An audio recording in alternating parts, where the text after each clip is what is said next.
Welcome to the Anxiety Slayer series. Our mission is to assist you with creating more peace and tranquility in your life through anxiety release exercises and supportive tools created to slay your anxiety.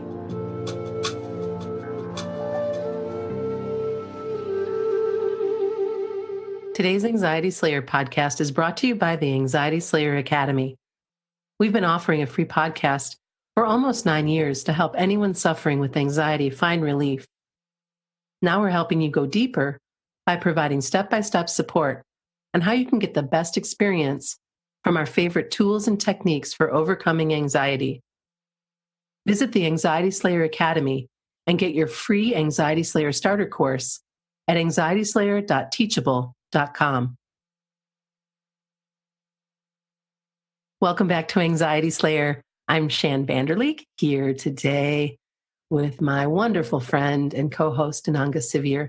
We come together weekly from Kent and Leelanau to share Anxiety Slayer sessions with you and answer listener questions from our inbox and Facebook page and group. Together, we share a powerful collection of techniques to reduce anxiety. And this week, we're talking about how to get unstuck and free yourself from anxiety's web. Welcome back, Ananga. Hey, Shan.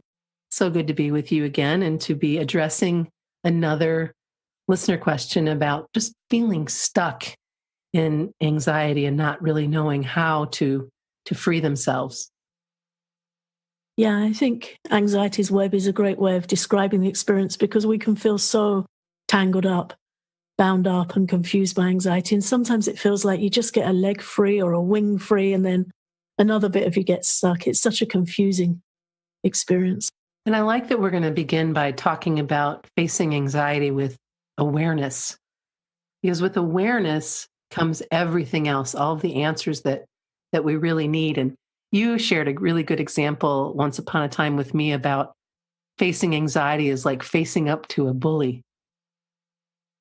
Yeah, because anxiety makes us feel so uncomfortable, so fearful. We have a strong aversion to it. We want to get away from it. So we do that by distracting ourselves. But it's not an external cause and effect thing. Anxiety is in us. So we can't really fully escape from the experience. We can escape by diversion for so long, and then we're back to facing up to it again. So we become exhausted. We're just trying to push it away, not think about it, not feel it, and then it comes back around the corner of our mind and gets to us again. So for me, it really is like facing up to a bully, facing up to your anxiety and just turning around instead of trying to flee from it and saying, okay, it's just you and me. What's your message from me? When I was at school, I got bullied for a period of time and I learned a great deal from that. I was in hiding from a group of really scary girls. I went to an all-girls school. And outside of the school, these girls hooked up with this big, muscly guy that I was really scared of. He would just look at you and you'd kind of freeze.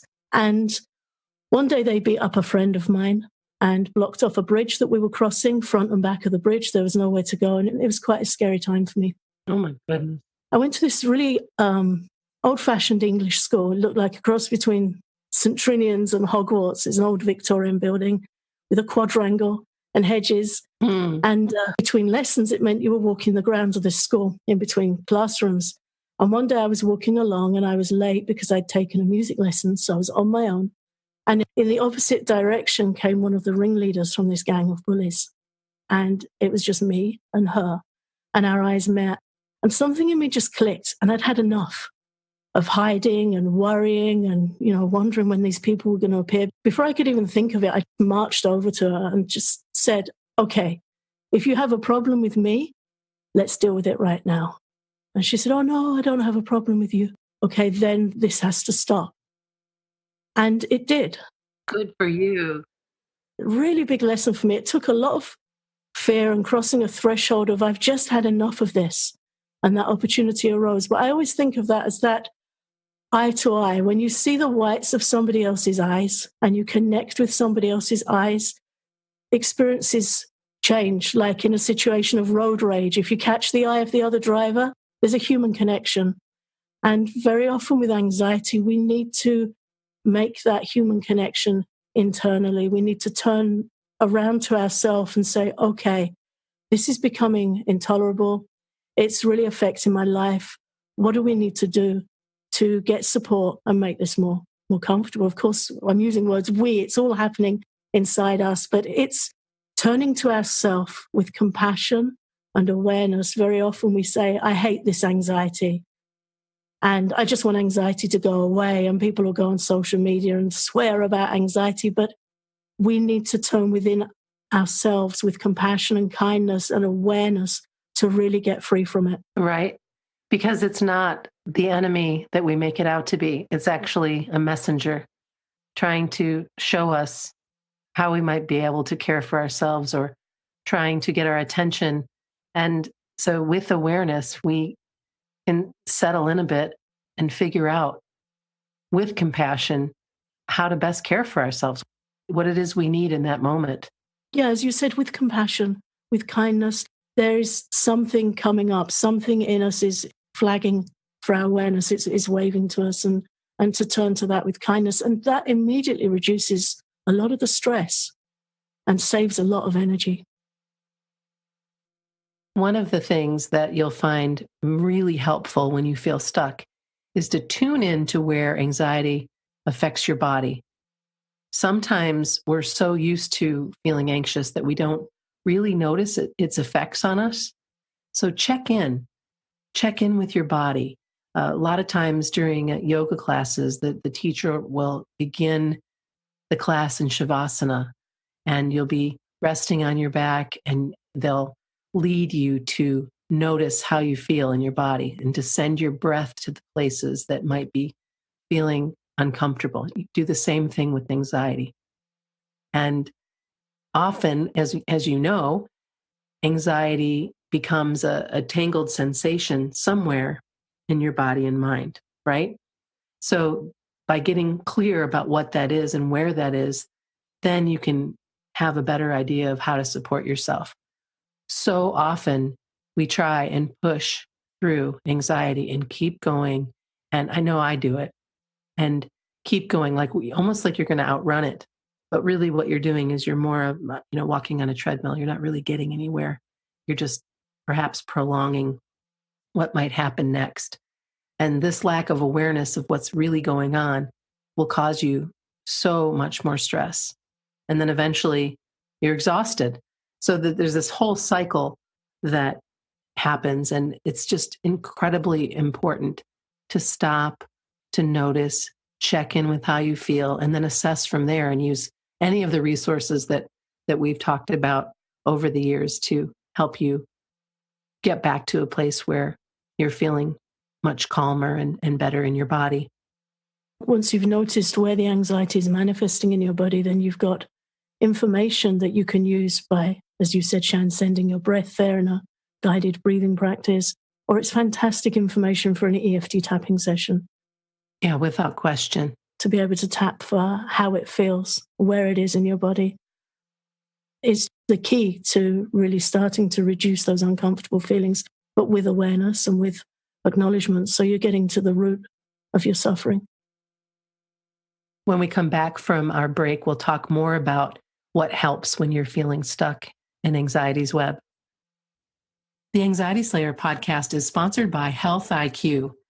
If you listen to Anxiety Slayer on a regular basis, you know that Ananga and I are very health conscious.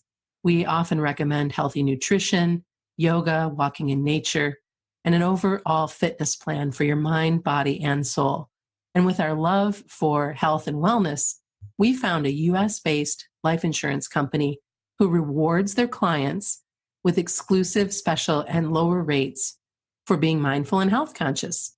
Health IQ tells us that they can help you save between 4 and 33% on life insurance because people who are physically active have a much lower risk of heart disease, cancer, and diabetes compared to people who are inactive. Health IQ can save you money on life insurance for choosing to live a healthy, conscious lifestyle. We invite you to visit healthiq.com/anxiety slayer to get your free quote. And please mention Anxiety Slayer. That's healthiq.com/anxiety slayer. Before the break, we were talking about tuning into where anxiety affects your body and some of the things that you can do to help move through it, whether it be breathing practices or EFT tapping. I'd like to continue talking about what helps. And I'll turn that over to you, Ananga.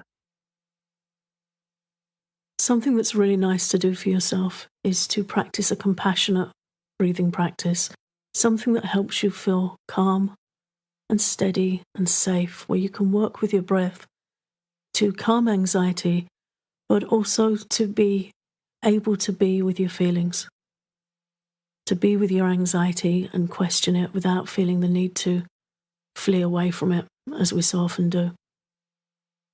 And an example that really helps me understand why this is a valuable practice is to think of somebody in quicksand. And the advice is, if you're stuck in quicksand, don't struggle, because you'll just sink more and you'll get more stuck. It's the same with anxiety. We try and escape it using our mind, which is already disturbed and afflicted by anxiety. When we can slow down and work with our breath, we get a pause where our intelligence can kick in. And Ayurveda teaches that our intelligence has a motherly nature, a guiding nature. When the intelligence has the chance to speak to us and for us, it can direct the mind to feel more calm and more safe and to explore choices that will help us overcome anxiety. So I'll just talk you through a really simple practice that you can try. Cross your hands over your chest, over the center of your chest. Put your right hand right in the center of your chest and your left hand crossed over that. Let your head come down slightly so you're facing down towards your hands, looking inward towards your own heart, and just start taking slow, steady breaths. And sending self-compassion, sending understanding to your own heart. Anxiety is scary, messes with our heads, it affects our relationships. It's really difficult to live with anxiety. It's difficult to function. So to send yourself some kindness and understanding, as you would to a good friend who was suffering, who you really felt genuine care and compassion for, just to breathe and feel your chest rising and falling under your hands. With the acceptance that I'm going through a challenging time and I'm going to help myself get through this as best I can. Just taking slow, steady breaths. Feeling the warmth of your hands on your chest to help you feel grounded. Feeling your feet in contact with the surface that supports them. If you're sitting down, leaning back into your chair and feeling held and supported by your chair. Bringing your attention to these 3 contact points. The warmth of your hands on your chest. Your feet on the floor. And the surface that's supporting your body. And you can start practicing the long exhale. Taking a nice steady breath in for the count of 4. Hold it for 2 counts. And exhale for the count of 7 through your mouth.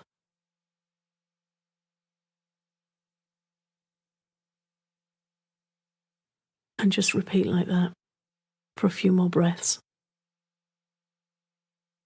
Another thing that can really help is to get familiar with EFT tapping. Tapping is the perfect combination of compassion, noting what you're going through with anxiety, stating your truth as it is. For example, in EFT tapping, you use statements to describe what you're going through and then tap on meridian points to help you feel more calm, to dissolve the negative emotions you're feeling, to make peace with them in your body. So an example of a tapping statement for the symptoms of anxiety might be, even though I have this anxiety in my stomach and it's making me feel sick, and I'm scared I might even be sick, I accept myself. Usually when we feel nauseous we start to really panic about it. It's a horrible feeling, that feeling of nausea rising in the body. We don't want to acknowledge it. We don't want to deal with it. And we're really scared that it might escalate to the point that we might be sick. To name it as it is and then start tapping through the EFT tapping sequence, instead of hiding and distracting away from anxiety, you're stating it. Just like the practice that's recommended for noting anxious thoughts. I have this feeling. I have this anxiety in my body. You're noticing it. You're stating the truth of the situation. And then as soon as you start tapping through the meridian points in the EFT tapping sequence, you're going to start to feel better. So you're bringing awareness and acceptance to your anxiety, and then you're doing something immediately to help you relieve its intensity. And for that, EFT tapping works brilliantly. If you'd like to know more about using EFT tapping for anxiety relief, we have a course available in our academy over at anxietyslayer.teachable.com, where I'll show you exactly how to get started with using EFT for anxiety relief. Thank you so much for listening to Anxiety Slayer. We're grateful that you come back week after week, and you're welcome to join us on our Facebook page or private Facebook group. We just really appreciate you listening in. And if you feel so inclined, we'd love a rating and review over at iTunes. Get everything you need to start slaying your anxiety today. Visit anxietyslayer.teachable.com to claim our free Anxiety Slayer starter course. You get 4 guided sessions, including an EFT tapping session, guided breathing practice, and special module on overcoming the fear of anxiety. Claim your free Anxiety Slayer starter course at anxietyslayer.teachable.com.